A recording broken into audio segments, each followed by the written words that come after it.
성경으로 한자를 푸는 대구의 오집사입니다. 오늘은 꽃뿌리 영자, 뛰어날 영자에 대해서 말씀드리겠습니다. 우리가 영재할 때 영자지요.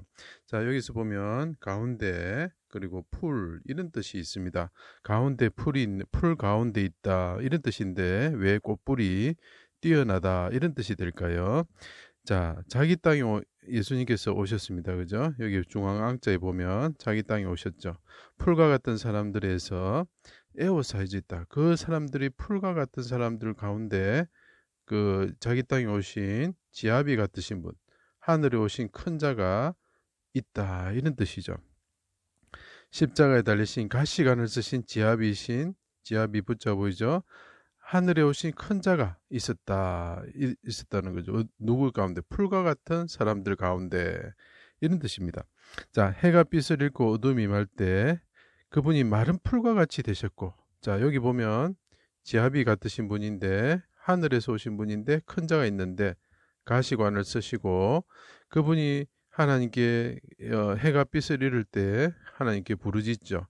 그분이 내가 마른 풀과 같습니다 라고 부르짖을 때에 크게 소리치시고 여기에 날일자가 누운 거죠. 그죠? 여기에 부르짖을 혼자가 됩니다. 운명하셨습니다. 그때 군인들이 풀과 같은 사람들이 하나님의 아들이다 이렇게 이야기를 하죠. 뛰어나다 이런 뜻이 되겠죠.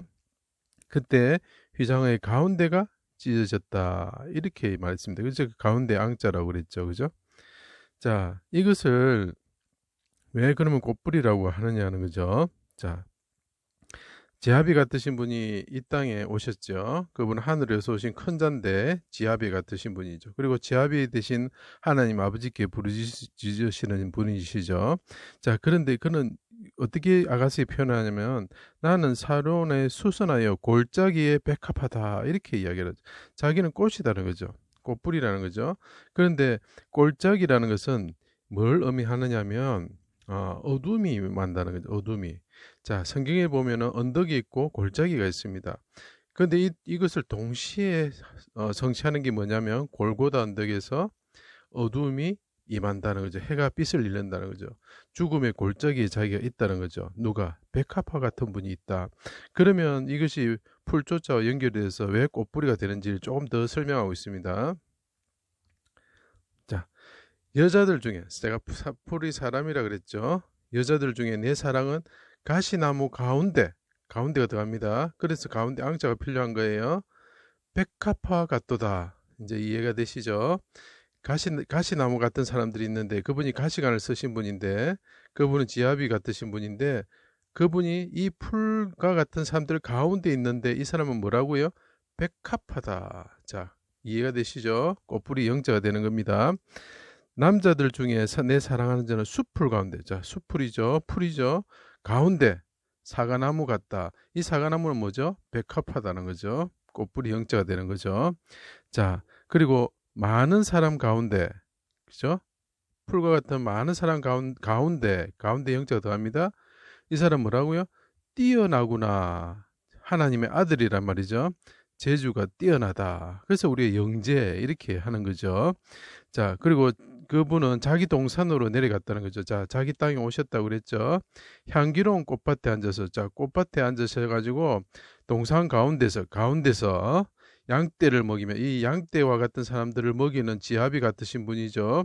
그분이 백합화라는 것은 제가 말했습니다. 나팔처럼 돼 있고 이것은 메시아가 하나님께 부르짖는 모습이라고 그랬죠.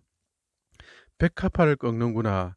그가 백합화 가운데서 그 양떼를 먹이는구나. 자, 양떼를 그분이 이 땅에 오셔가지고 먹이시러 오셨는데 그 양떼들이 제각각 갈 길로 가면서 메시아를 거부하고 그 가시관을 씌우고 그를 죽이게 되죠. 그죠? 그때 하나님 여호와께서 부르짖으셔가지고 자기가 구원을 받으시고 그리고 그 죽음의 권세를 멸하시고 나서 우리를 구원하시는 거죠. 그 모습을 보고 가시관을 쓰시고 가시 같은 숲풀 같은 사람들이 둘러싸여 그 가운데 계신 그분이 뭐라고요? 백합화 같다 이렇게 말하죠. 그리고 나중에 그 사람들이 옆에 있는 사람들이 어떻게 됩니까? 꽃이 제가 꽃 하전한지 설명 안 했습니다. 그 사람들이 변화되어서 백합화처럼 되셨을 때 그 가운데서 양떼를 먹이시는 우리 만왕의 왕이시죠. 그래서 제가 군자, 무리군자 설명했죠. 양떼를 먹이시는 임금과 같은 신분이 있으시다. 그분은 우리의 백합화 같으신 분이고 사람들 가운데 뛰어나신 분이다. 그 뛰어날 영, 꽃뿌리 영자가 되는 것입니다.